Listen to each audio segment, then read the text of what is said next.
Today's episode feels a little extra special because we're welcoming back someone who played a huge role in the very beginning of Behind the Brand. Liz Fiedler Mergen was our very first guest, and honestly, one of the reasons this podcast exists at all. After going through our branding process herself, Liz discovered what a strong brand can do for her business and encouraged us to share that message with others.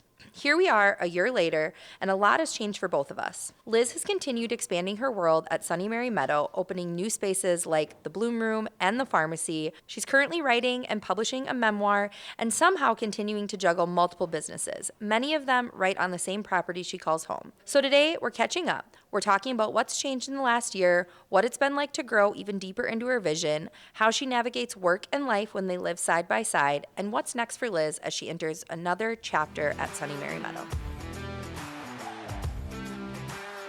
Welcome to Behind the Brand, the podcast for small business owners, solopreneurs, and aspiring entrepreneurs who are ready to start strong, stand out, and stay bold. Each week, we'll take you behind the scenes to explore what it takes to build a memorable brand and grow a successful business. Are you ready to get behind the brand? Let's dive in. Hello, Moxieverse. Welcome back to another episode of Behind the Brand. Taylor here, and of course, joined by my right-hand gal, Kelly Kane. Hello. This is our first recording of the new year. Kind of crazy. Woohoo. Of course, these won't come out for a few weeks. But anyway, we are really excited for this episode because, like in the intro, I shared that we are sitting down with our very first ever podcast guest that we had, Liz Fiedler Mergen. Hi, Liz. Hello. Thanks for coming back. Yeah, it's, has it only been a year? It feels longer. Doesn't Yeah. It feels so much longer. Yeah. Well, you've been busy. Yeah. Well, I mean, and I've listened almost religiously Oh, to thank most of your you. podcast episodes. And isn't it crazy from when I planned on listening to the episode Sure. in the last couple days, but I I haven't cannot had go a back chance and to. listen because I'm like cringe. I probably just... Trust me, I get Yeah. the feeling. I'm like, I can't listen to those early episodes, but I'm excited to listen and Yeah. see where was I, where was the podcast, where were things. Well, just a little backstory. It was Liz's idea Yeah. to introduce us to producer Abby and said, hey, you should have a podcast. Yes. And I said, okay, great, but I have no ideas. And then she said, well, it should be called Behind the Brand, and this is what you should do. And Yeah. we're like, okay, we'll do it. Okay. Okay, we'll do it. fine. I am full of ideas, but Yeah, and so this is all Liz's fault. Yeah. And Yes. became a pet project of Taylor's. Yeah. And I just show up sometimes. Most times, yes. okay, I know you're going to interview me, but Yeah. let's take like 2 minutes Okay. and just interview you guys because I also host a podcast. Yeah, so listen- I get to do this. Yeah. I'm going to commandeer your podcast for a moment. It's a podcast takeover. Compared to what you thought it was going to be a Mm-hmm. year ago, where is this at right now? That's hard to say because for me, I don't think I had any expectations on it. Honestly, part of me thought like we'll do it for a few months and then we'll stop. And I don't think we have any. Not because we don't follow through with things. Last year just felt like heavy. There was just a lot. We were getting new clients and we traditionally, the things that we do for our business get Falls put away, on the yeah. back burner. Like everyone else. When Mhm. client stuff gets busy. But this is something that we have stayed committed to. And, a lot of that is because of the relationship we've grown with Abby now too. So yeah, I guess I'm just glad that we're still here a year later. I think we became comfortable with it pretty quickly. Mm-hmm. And we realized that we can do a lot of it, I hate to say off the cuff, because we do prepare, Yeah. but it's not scripted. Yep. And I think we thought we had to be scripted, and we were so nervous about what we were going to say, and then we just let it kind of happen organically. Yeah. I think the other surprise is that, people do listen. We're not at Liz level, but we get told in the community, hey, I listen to your podcast. So that's kind of cool. Yeah. I think our clients feel really honored when we ask them to come on. I think they think it's a cool little value add. I shifted my schedule around to be Yeah. here.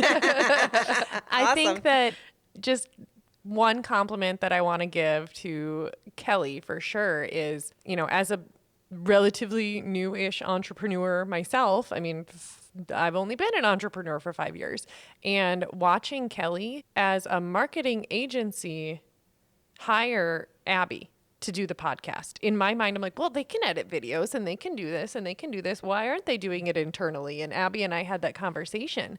And it's so different than what you typically do.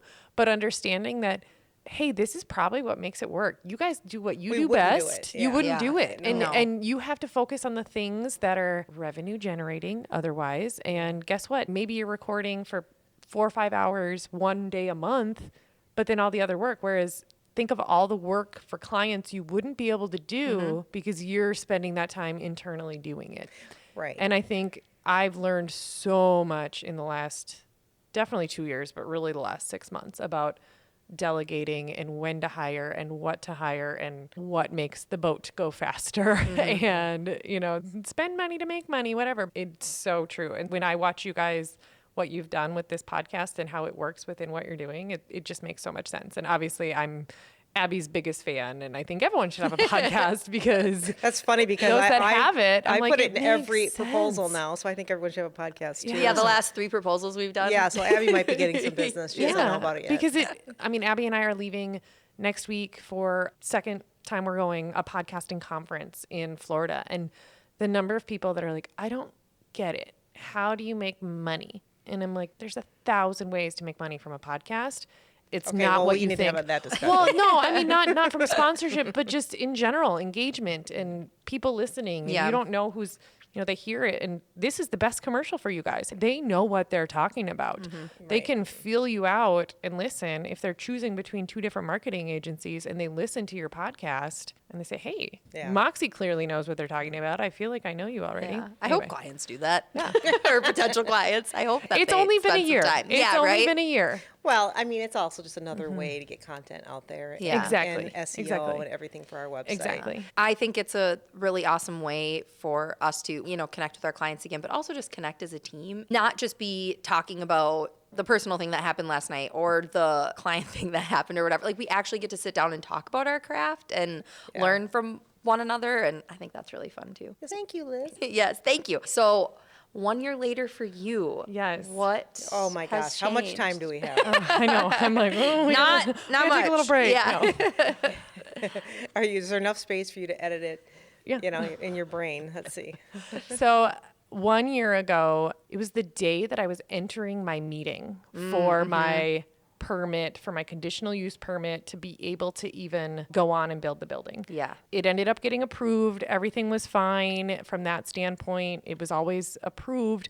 I just had no idea the Department of Labor was going to take 25 weeks to review my building permits. And so we didn't break ground until June. I had some neighbors that have the opinion that if I'm quoting them directly, F bomb. And then I'm going to say, if you want to have a business, do it in town. And there's a lot of confusion. I'm trying to meet them with grace, meet them with kindness, even though that's not necessarily what I've been given. But at the same time, just misunderstandings of what my business is going to be and what it is now. And now at this point, the responsibility is on me to show and tell and show them that I promise this is not going to disrupt your lives. This is going to be great for the community, and here we are. So we built a solution to all of my problems, is what I call it, and I laugh, but I can't describe how much it's working. We built an event space. I think it's 3,600 square feet for the whole building. It's not that big. The event space itself is 2,400 square feet. There's a couple bathrooms, and this building allows us to have a retail shop. It's pretty small. It's called the Pharmacy. You guys did the logo for Yes, that. that's cute. And I have another one, and I already told Taylor, like, there's one more I got to have you do. And then, Gosh, I can't wait to hear what that is. I know. And I'm really excited to tell you what it is. We have the Pharmacy, the farm store, and that's going to open in April. So that opens then, and we'll have our own flowers in there. And then I'm working with some other local farmers. I'm working with the state once again, because if you're going to sell food, even though it's packaged, you still have to have a special retail food handler's license. So I'm working on that part. But then that farm store is going to be open, and that's going to allow people to just come in and shop flowers. It's only going to be open Thursdays and Fridays, maybe some Saturdays. That's it. The flower season, peddling perishable products takes planning, right? So on Tuesdays, we set aside all of our flowers for other florists. Wednesdays, and now that we're doing so many weddings, I have almost 30 weddings booked for this year for wedding flowers as a florist. And last year at this time, I had 9, and I ended with about 35. Right now I have 30. I want to end with about 60. And that Wow. seems crazy, but we're hiring 2 interns for the summer, and we know what we're doing. Like, we're excited. We built this big walk-in cooler. We are set up for it. We are able to take on. We have the space now. We have the space now. We have the team. We have the predictability. And, we have the flowers to grow for it. I built another really big high tunnel to grow more flowers on the inside. I got a grant for that. That's completed. So we're able to have that. And then the event side, the Bloom Room, is such a relief as a business owner when you know there's something that needs to be done. But this is a risk because It's your risk. It's All my on you. risk because prior to this, I could have walked away. Prior to this, I could say, I'm going to go back to being a nurse practitioner. But now I'm putting up a building that Yeah. has a mortgage tied to it and on my own property. Right. So if this doesn't work out, what else am I going to do with it? And I think that was a lot of the fear of my neighbors. I've done a lot of reflecting about it, but I think their thoughts were, okay, well, if this doesn't work out, now she's going to start a massive concert venue or something to pay for it. And it's like, no, this is a way for my brides that I currently have. Once they can have their shower here, they can have the rehearsal dinner here, and past customers and families of them can have a baby shower here. And that's literally how it's getting booked. It's bridal showers, baby showers, Word of rehearsal mouth. dinners, word of mouth. I mean, I've done a couple posts on social media, but I mean, I'm not kidding when I say this morning, it is 9:20 a.m. I booked 2 things. I responded to some emails at 5 a.m. and by 7 a.m. they were confirmed and booked because the dates are getting There's such so a need fast. for a small space. Yes. Yeah. And There's so a you lot of can, And a s- larger spaces. And a small, nice space. Yes. That's not tied to the a restaurant. lodge. Yeah. That's not the brunch room at VFW. Granite City, right? Like something that people can come and you bring can their bring own in a food. caterer. Yeah. So this last weekend, Shortstop was here. We're working with a lot of different caterers in the area, but you also can do it potluck style. Yeah. And we have a consumption and display permit, which means people can bring their own alcohol if they want to. So you've gotten all the permits. Yes. Or you can hire someone with an alcohol catering permit to come in and sell the alcohol. And so we just have a unique flexibility that we're able to do that. Most of them are adding on flowers for centerpieces. It just works. And so when I book with the bride, it's my way of booking more weddings. If you book your flowers with us, then for every X amount that you spend, you get 1 free hour toward your shower. And then we're stacking the showers, the weekend rentals. I'm not letting anyone just do it, midday from 10:30 to 3:30, because then that's the whole day. Yeah, you're being smart so about I'm it. being smart about it. So there's 2 choices, either 8:30 to 12:30 or 1:30 to 5:30 if you're doing those minimal rentals. If it's less than a month out, then I'll let you do it over the noon hour because there's probably only going to be one thing booked that day. But otherwise, so if you have a brunch shower from 9:30 to 11:30, they're out of there by 12:30. We've got an hour to clean. The next group comes at 1:30. Their party starts at 2:30.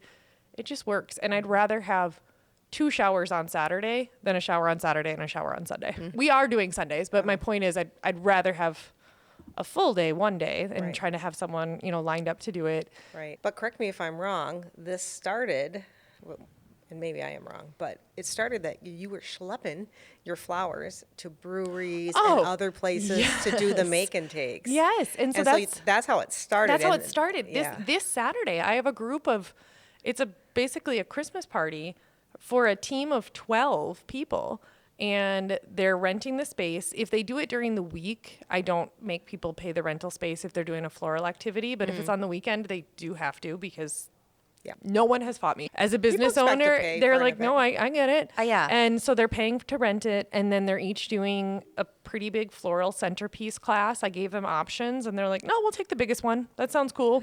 So do you remember we wanted to do that Yes, for Christmas? but we just could not figure you were out like- how or where or what, and now to it's come like, to come inside Yeah. and then it's going to get yep, hot. like I mean, we're upstairs. I'm not hauling buckets and then you don't want all these pine needles here. Yeah. Like I have concrete floor. I can sweep it. It's pretty concrete. It's heated concrete, but Yes, it's concrete. it's It's, pretty- meant yes. to be And if cleaned. it's a porch pot, we could go outside if we have to. Yep. Yeah, right. Yep. And so I've done probably a half dozen of those parties, and it's just works. And then now I'm doing my ticketed events, and that's what I'm excited. Okay, We'll I announce haven't it. heard about that. So this is that's what the concert this is- venues? well, yeah. So this is it's inside. Where can I park my Yeah, camper? exactly.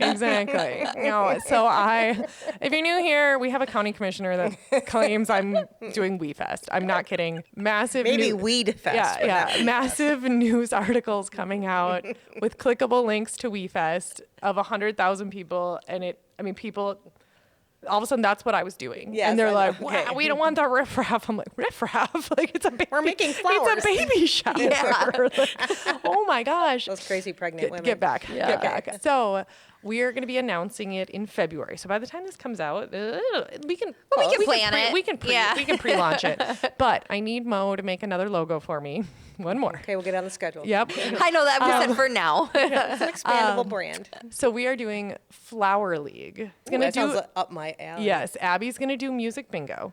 And it'll be April through October while we have flowers. And it's one Thursday a month. And if you pay for them all ahead of time, like a league membership, it's obviously cheaper. Otherwise, you can buy tickets at the door, and it'll be 60 tickets. We have a food truck that's going to come, music bingo, and you get a bouquet of flowers. And then we have our consumption and display permit, so you can bring your own drinks. You're playing bingo and hanging out with your friends, and that's your excuse.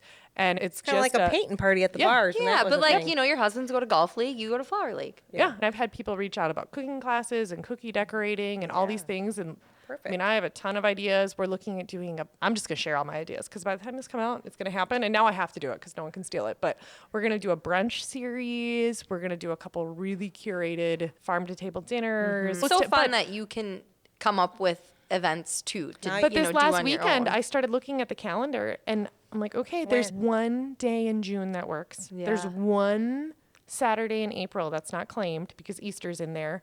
And that's where it's like, you have to do it around your other things. Yeah. And so that's why I need to get my things on there now so that I don't rent it out. But I want to rent it out and it's probably more money to just rent it out. It's easier, it's not that much. But I mean, when you look at the time and cost of planning it, but it's also fun and it's its own marketing but and it's its own. People in there that would rent and stuff. Yeah, so it's just fun. Yeah, more a couple on the events a month. Maybe. Mm-hmm. Yeah, and so it's going to be. I'm so excited to see what it turns into, but it's working and it's Have exciting. you seen the space yet? Just online. Okay. Yeah, no, I haven't been there. I've been there. I think I twice missed now. it. It's Didn't gorgeous. the TNT go? And Yes. I think I missed Yep. it. You were gone that weekend. Yeah. You were there. Yeah. So. Yep. Oh, you got to go. Taylor Swift bingo. Have we done that yet? We did that in December. I thought so. I didn't know if I dreamt it. No. And I that's so wanted to go. Yeah. So like the Flower League will do different themes and we'll do different, maybe we'll do a 90s country theme. And if you don't like that genre of music, it really doesn't matter. Abby says the name of the song. You're just hanging out with your friends. We do a round, take a little 20-minute break, do a round. It'll probably be, maybe some of them will be a pre-made bouquet and we'll do 4 rounds of bingo. And then the next time it'll be maybe 2 rounds of bingo and then you get to go outside and pick the bouquet, depending on what time of year. It could be a stem bar, it'll really just depend on, where we're at. Make a Thanksgiving centerpiece. Yep, exactly. We'll continue doing those classes and those workshops. It's so exciting. The sky's the limit. Let's talk about the timing though. Yeah. Okay. I don't know what day you exactly opened, but the next day you had a class. I did. Was it November? I did. State inspection on Thursday and a class on Friday. Was it in November right before Thanksgiving? Yeah. Okay. Yep. And you just hit the ground running. Well, Kelly, my mortgage is due. I'm appreciating the planning. Oh, it's been a lot. I'm sure you were pushing for the holiday season, and you probably would have had a lot more booked if you could have. Yep, exactly. Earlier. I had people reaching out and asking to put something on the calendar for December, and I'm like, I can't because things just got delayed. The garage door that we had was back ordered, and it has to be, because it's a place of public accommodation. I'm still zoned agriculture, but it's treated as commercially inspected, the business itself, like handicap accessible, all of those things. And so there's a lot of rules in the state of Minnesota. It's been really helpful to be able to, I've had so many businesses reach out and I mean, I have learned so much about the building code and the zoning and the rules. Now and start a contracting and company. I've really, actually, it's funny that you say that because is that Brent's new literally my septic designer is like, because we found out afterward that the pipe that goes from the building to the septic system, it's this 10-foot plastic 8-inch pipe. It needed its whole different plan review and it needed a separate permit for exterior plumbing and blah, blah, blah. And so my septic installer was like, well, if I ever get one of these buildings again, I'm just going to call you and maybe, whatever. And I'm like, well, for a couple grand, sure, I'll walk you through it. Like, why not? Like, because I did all that myself because my builder built my house. He's one of my best friends, but he's a residential builder. He's not familiar with I foresee these a types new of podcast. Things. Oh, God. No. Permitting with Liz. Permitting. Know your rights. Yeah. There's a word called arbitrary. They cannot change the laws just for you, just because neighbors. If you need a permit for your business, this is the podcast for you.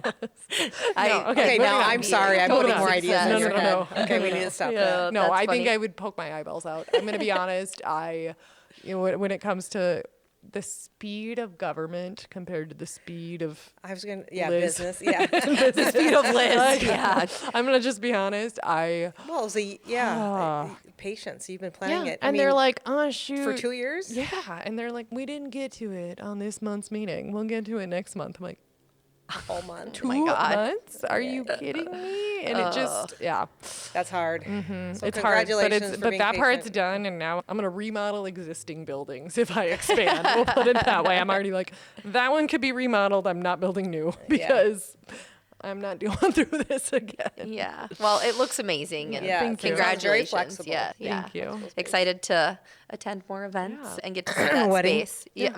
We've been talking about it, We've Kelly. been talking. Just Should I just call Tyler and plan it? That's what we'll do. yeah. Surprise, you're getting married today. Here's your flowers. I have access to her Pinterest board. We'll have someone just show up at your house and like, oh, are you sure you don't want to do your hair? Yeah. I bought you this dress. It's really pretty. It's white, but Maybe shave your leg. Yeah. Funny. So shifting from the bloom room and the pharmacy, but still talking about flowers. So another thing that you have started this year is your app, your Farmers to Florists or Florist to Farmers. Farmers to Florists. Okay. It literally launched yesterday. Oh my goodness. And I was just thinking, oh my God, you said it. Is it ready? Yeah, no, it launched yesterday. I started out almost 3 years ago starting a podcast. And I promise this is going to sound really long-winded, but I'll get there. But so 3 years ago, I started a podcast, Sunny Mary Meadow, and I thought my customers were going to listen and think like, it's so cool to know how sunflowers are grown. They don't really care. They just want to buy the flowers. And unfortunately, there's already a lot of gardening podcasts out there. There's a lot of resources there. And the truth is, gardening as a hobby or just having flowers looking pretty in your backyard or just occasionally growing some flowers is very different than growing cut flowers for production and profit. The master gardeners, like you get that certification through the extension or whatever, they don't like me because I don't do anything right. But if I did it right, I would go broke. They have their rules about spacing and, for this and that. We need to churn flowers. They need to be tall and skinny, not bushy and pretty. We need to cut them before they're even blooming. We need them to look their best on the table, not in your garden. Sure. It's different. so different. And so I really pivoted the podcast because people kept asking me, I want to start a business like yours. How do you do that? And so I really pivoted that. And then I ended up with this audience of people that were trying to learn from me. And I was trying to serve them for free because it's what you do and you feel like you should do it. And eventually I was like, okay, turned into coaching consultations. Then I started a group and then I started an online course. And I still have the online courses and this monthly mastermind that meets now within that. But through that, I've developed an audience, and my podcast has now pivoted from Flower Farmer Forum. It's renamed Rooted Agritourism. And I did that this last summer just to reflect my business is no longer a flower farm at farmers markets or whatever. It's a lot more. The weddings, the hosting the events on the farm, and a lot of things that go along with it. Honestly, the zoning, the confusion, the permitting, but in a fun way. One of your clients, Milk and Honey, Peter, has become a really good friend through all of this, just what we've learned from each other. But that was the pivot for Rooted Agritourism. Through this new audience that I call it like a sister business, right? It's very different than my customer base of who's buying flowers and having weddings. Running my actual business well, and I shouldn't say actual business because it's not like this one's a fake business, but running my primary business well. Your first business. My first business is marketing for this one. Yeah. They see what I'm doing. They see that it's working. They follow that account on social media. They maybe even come to my farm once in a while. That's the best marketing that I can do for my coaching business is, I don't know, just watch my farm, watch the tickets sell, watch me get booked, just watch that. And then, rather than focusing on the coaching and bragging that I can do it, like, nope, that doesn't work for me. It's very organic. And so through that, 2 years ago, I published a journal that was a crop planner. And so it was a fill in the blank garden journal. And it did pretty well. It sold a couple hundred copies on Amazon. It was exciting, but you still have to manually go in and figure things out. So then I kind of started using spreadsheets and planning all of my crops because everything is unique. How many days it takes to bloom. Some things it takes 6 weeks. Sometimes it takes 6 months, whatever. And especially as I started getting into the events and selling to florists, they want really specific things. So the timing that goes along with it, it's complicated. You can't say, oh, it's not ready yet. Yeah, exactly. Your wedding's Exactly. tomorrow, but Yeah, exactly. There's this huge need, and farmers know that we need more locally grown flowers. We know that we want less imported flowers. everyone wants that, but the practicality of there's a reason that 80% are grown in Argentina and imported. What are the problems? What are the reasons? What can we do? Because we're never going to grow roses better. So let's try to teach people about Lysianthus and how they're so pretty and they're blooming in the summer and that type of thing. And so ultimately, Caleb, who used to be in our networking group, TNT, he is just this tech software app whatever. And so he was helping me with some of my email marketing or some of my email, just the behind the scenes technical, like teaching me how to use it. He does automation. Yes, he does automations and stuff like that. So you know that he's self-taught? He didn't go to school. Oh, I know. He's so good at it. He's so good. I was texting him this morning because we're making some changes and whatever. But so they built this software that it's amazing. I enter in every flower, roughly days to maturity, how long it takes to bloom. It auto flows, and then we can put it into inventory, and it's taking off. You're using it, and I'm using it, and now I'm letting other people subscribe to it and use it. And okay, so it's we'll not know just a lot more in a month about what's happening. We did a live webinar last night, and Abby at 10 o'clock last night edited the video for YouTube. So now I'm going to send the email out later today. People can sign up, but there might be 5 people, and by the end of the month, there could be 500 users on it. Because, and I know that sounds really bold to say, 500, but people are but they're watching. There were 1,000 people that viewed the landing page in the last 3 days. Crazy. And I just posted it in some flower farming groups. And 200 some entered their email. Those are the warmest leads possible. Yeah. They want info. They understand what it is. They understand what the price is. So we'll see. I never thought software, tech, what the heck? Yeah. But I think that I've been so clear that And this is the perfect testimonial as an entrepreneur, who, not how, right? Mm-hmm. They're asking me, they're like, how do you, I'm like, I don't know how to do that. Caleb, and he's on the Zoom call with me. And he was. Cool. Yep, he was there. Yep. Oh, so that's awesome. And it just showing that you guys, so much of things like this are tech led and someone in the tech world is leading it, when really it's me saying, you can't do it this way. It has to be this way. You have to know what the industry is. And so it's a way of connecting farmers and florists. Florists can go in, they can create a free account or a recipe planning account. They can add all of their weddings for the upcoming year and share it with a farmer. A farmer can grow to order. They can type in their zip code and find farmers near them to source those flowers. It does a lot of different things. It does so much. And it started out as kind of like an Etsy for farmers to list their flowers for florists. Yes, that's what used to, yeah. And that's how it started. That's one of the features, but really it's a management and inventory and production tracker, and you have to sell 1 bouquet a month to pay for it. Yeah. So I'm sorry, but this is going to save, tell me the name of it again so we can let it Farmers to Florists. So farmerstoflorist.com. I can't believe that domain name was available. I took it maybe 2-3 years ago, but sure. I had this idea 2 years ago. And that's the thing.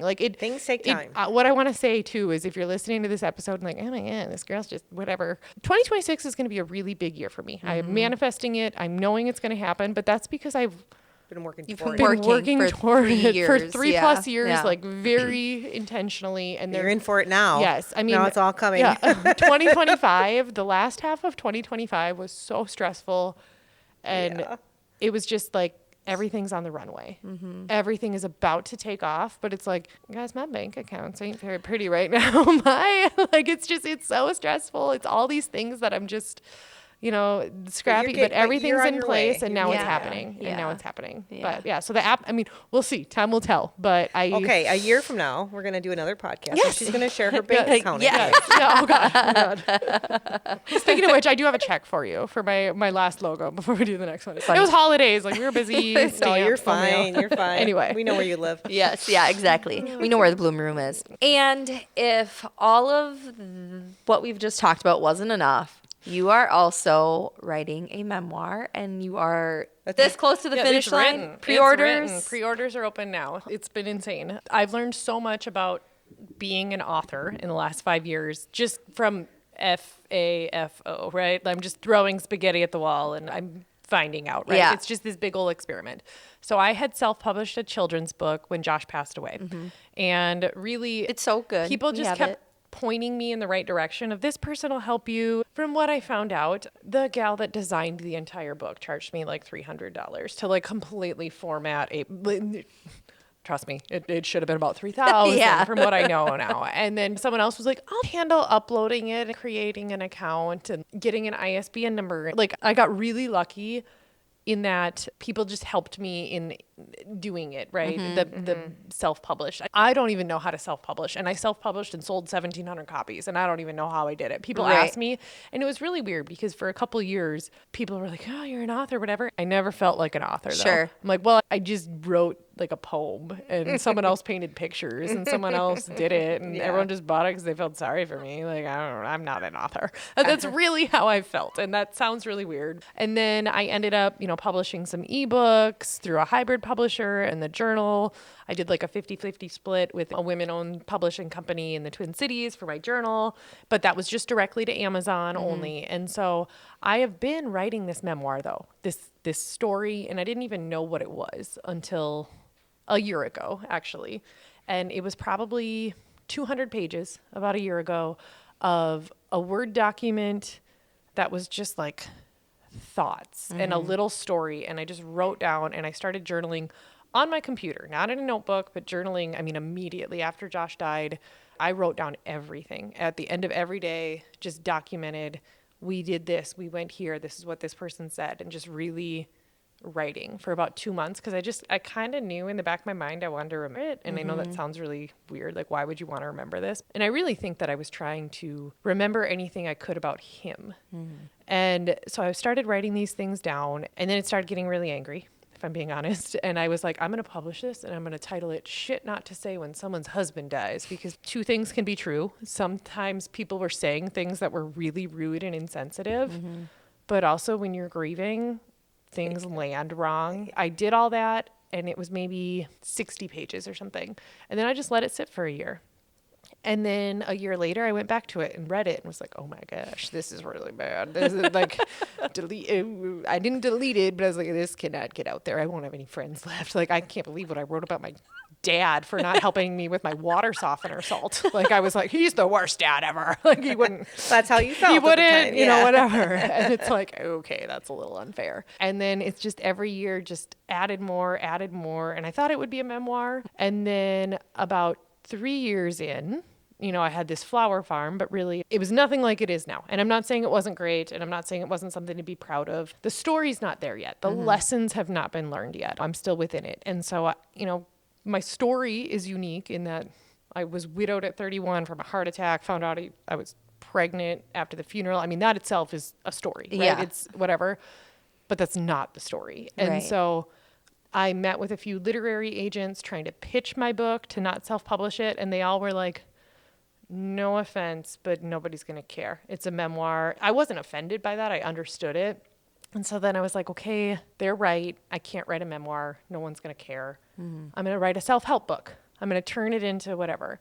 And so then, I mean, if you've been following me for a while, I tried to start a self-help book club because I love self-help books and growth and business and all these things. And I started really speaking about grief, and I kept adding more chapters of like things people said. And then I went in and went back and said what I wish they would have said instead and how this would have been helpful.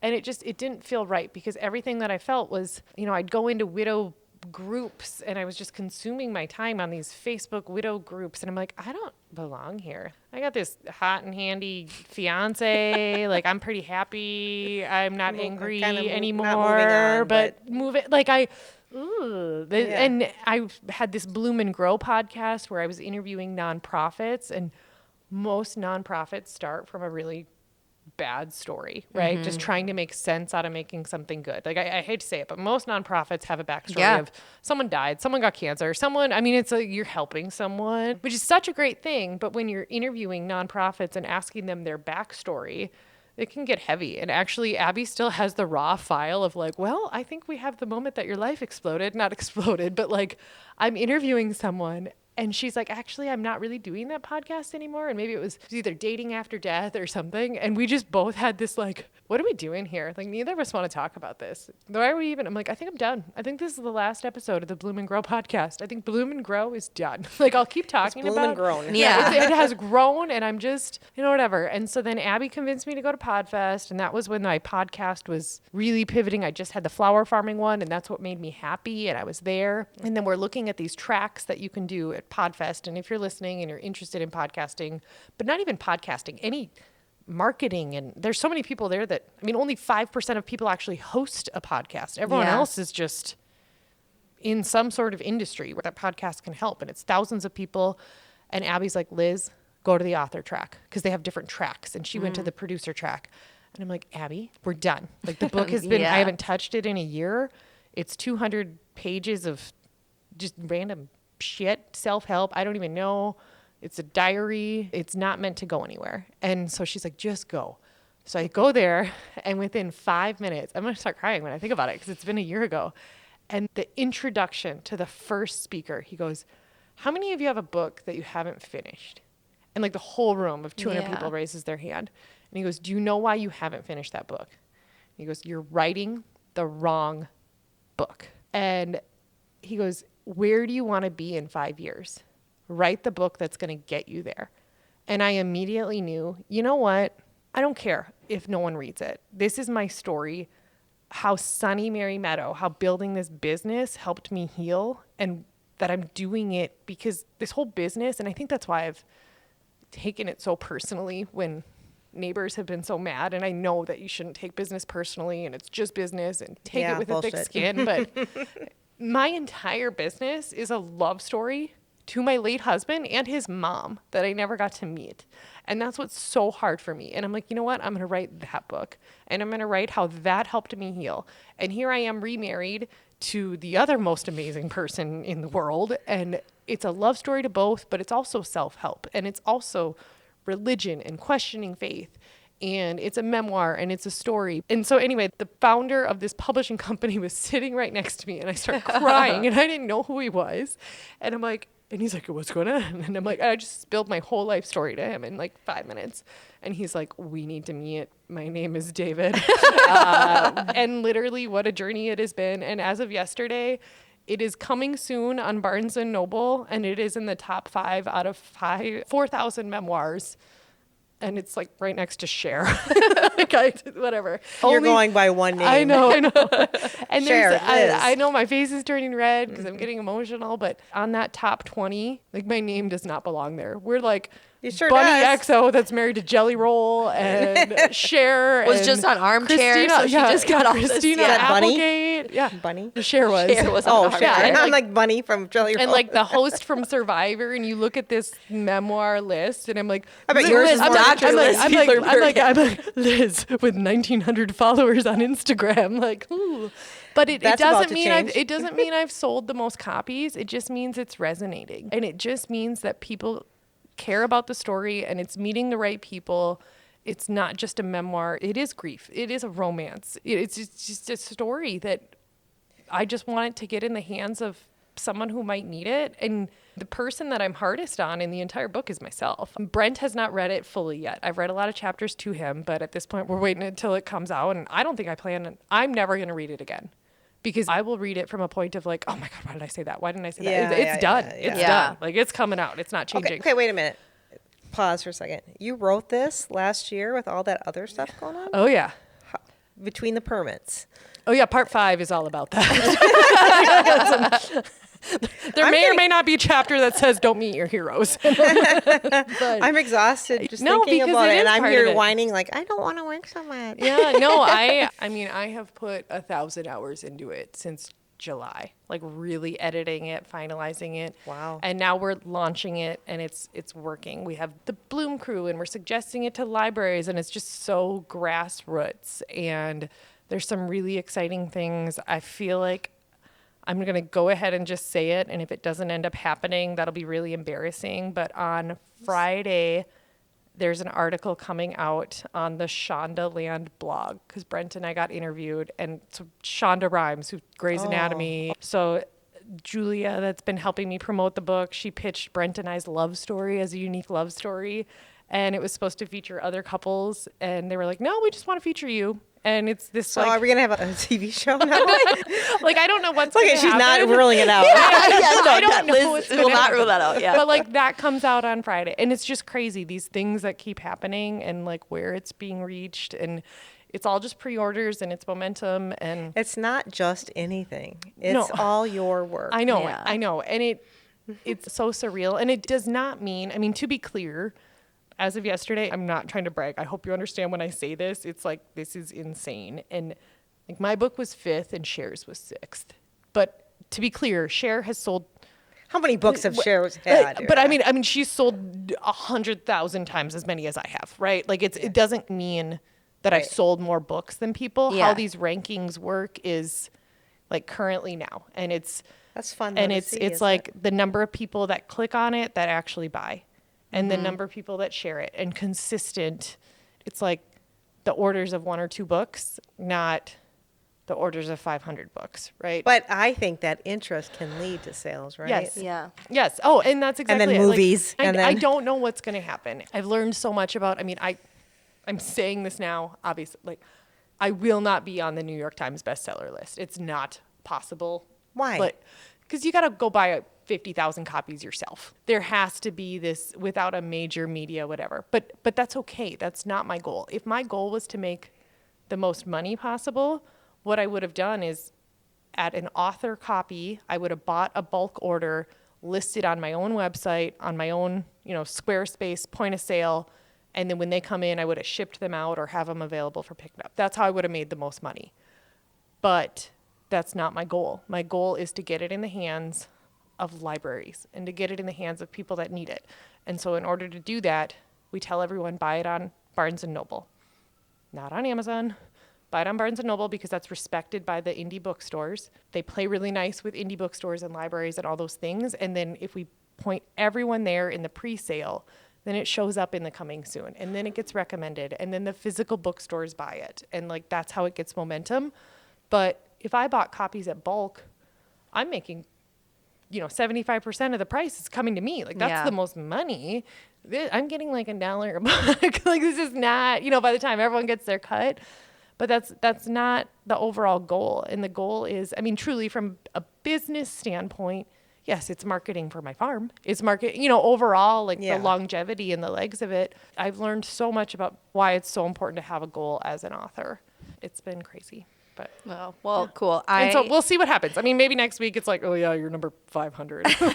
Well, I plan on going Enjoy the moment. Yes. Yes. Oh, and that's why I'm like, I'm going to talk about it now. Yes, I plan on buying the pre-order today. I'm so Thank you. excited to read it. Obviously, we get to have a very firsthand experience with you, but it will be really fun to read a little bit more and knowing. I know Brent, I know your kids, so it'll just be interesting to be. I never get to read books for people that I actually know. So and it's cool. What's really cool is with my publisher, every physical book that you buy comes with a code for a free ebook. And so you can either give away the ebook or you can give away the book or you can keep both or, whatever. So everyone's like, oh, I'm waiting for the ebook. I'm like, stop. Don't wait. Don't wait. Just buy Just it now. from Barnes & Noble. Yes. Please. Yes. So we can say we knew Liz when. Yes, exactly. I already feel like I can say that. I remember the first time I bought flowers from you. It was like 4 or 5 years ago. I think my son was born on Mother's Day at a little cart in front of Weather. WR? Yes. Yeah, when What it back when was it was- Weathered Revival Oh my gosh. still. And look at that. And brought it And, to my mom. Yeah. And now you're a Yeah. client and I a know, friend, I and know, it's I really know. cool. It's crazy. Yes. Yeah. Wonderful. Small world. Yes. Wonderful. Well, of all these things, can you pick something that you're most excited for this year? Oh my gosh. I know, it's we really don't have hard. We don't have the time for this. I'm excited for Christmas because literally it'll be the end of the year and I mean this when I say it, I promise. I will have a much more clear direction of where all these businesses are going. Like this farmers to florist thing, I had to do it. It's like, I know that this is a solution to the problem. It's just whether or not I can get people to buy into it and to agree and to help me, if people don't use it, I can't just keep doing it. It's Right. like, well, okay, it was a great idea and I know that this is what needed and I'm trying to get it out there, but it's, we'll see. And the same thing with the book. Hopefully it leads to speaking because I love doing that. I love sharing the story and helping people. But if it doesn't, okay, then I'm going to focus everything into Sunny Mary Meadow. And that's okay too. Like, that's okay. I think I'll just have a lot more clarity at the end of this year of like, I'm giving this all I got for, marketing it and promoting it and energy and effort and dividing it up. And, I just think that I'm excited to know that a little bit more clarity. Yeah. To know that like I gave it my all, I tried, and it doesn't mean I failed. It just means that Well, I would think everything energy. would still be in the mix. It's just what percentage of your time exactly, you're going to exactly. dedicate. Because you'll have Exactly. accomplished the app, you'll have accomplished the book. Yes. And maybe it's just it's a smaller percentage to keep it going. Exactly. And maybe your focus The work I think is your done, focus or the sounds like maybe weddings. I mean, right now I do the consultations. I do a lot of like the prep work. I don't mind washing the buckets and getting everything ready. Yeah. And Well, you're this a and farm that, girl at and- heart, yeah, Liz. Exactly. And so it's finding the right people. And yeah, Sydney does a lot of the design, and I'll do it. But I'm like, why have someone else shoot the But it's penalty kind of nice goal to when stay you- in the you know, trenches like, a little yeah, bit. exactly. I No, feel like it keeps me sharp. I enjoy it. I yeah. enjoy it. Can I swear on your podcast? Yeah, Is that of okay? I think you have. Yeah, so I probably already have. But And we do I mean, too. my goal within like Sunny Mary Meadow, I'm like, I just want to do the bit work. I want to clean the buckets and I want to like take out the trash and like just have it kind of running without me. And I just come in and help. Sweep the And I don't want to floor. say running without me, but like just find the right people. And we're building slowly. We're building a team, but like, Yeah, you can't do I'll it. be the extra and like, hey, someone called in sick or someone's on vacation or someone's this or someone that. And I just fill in. Like Yeah. that, to me, that's and I'm so not there yet. It does not run Someday. without me day to day. But like, that You're would on be your so way. fun. Yeah, I yeah. just want to be the farmer. Like, get my hands and nails dirty and like, I don't know, talk to the person in charge. I don't know. Oh, wait. He's in there. Yeah. go talk to Brent. Yeah, I have a go talk to complaint. Brent. Oh, wonderful. Well, thank you, Liz, for hanging out with us today. It's so fun to watch and see where you started, where you've gone, see all these things finally come to fruition. And we're so proud of you, proud to know you, proud to call you a friend and a client. And we look forward to many more years working together. Thank you. Thank you. Wonderful. All right. Congratulations. Yes, congratulations. Take a moment to soak that in. I know. You need I to know, breathe. I know. Yeah. Okay, well, thank you for listening to another episode of Behind the Brand. We will see you next week. Bye. Thanks for tuning in to this week's episode of Behind the Brand. If you liked this episode, share it with a friend. If you didn't, share it with an enemy. And make sure to leave us a 5-star review. To stay connected, follow us at the links in the show notes below.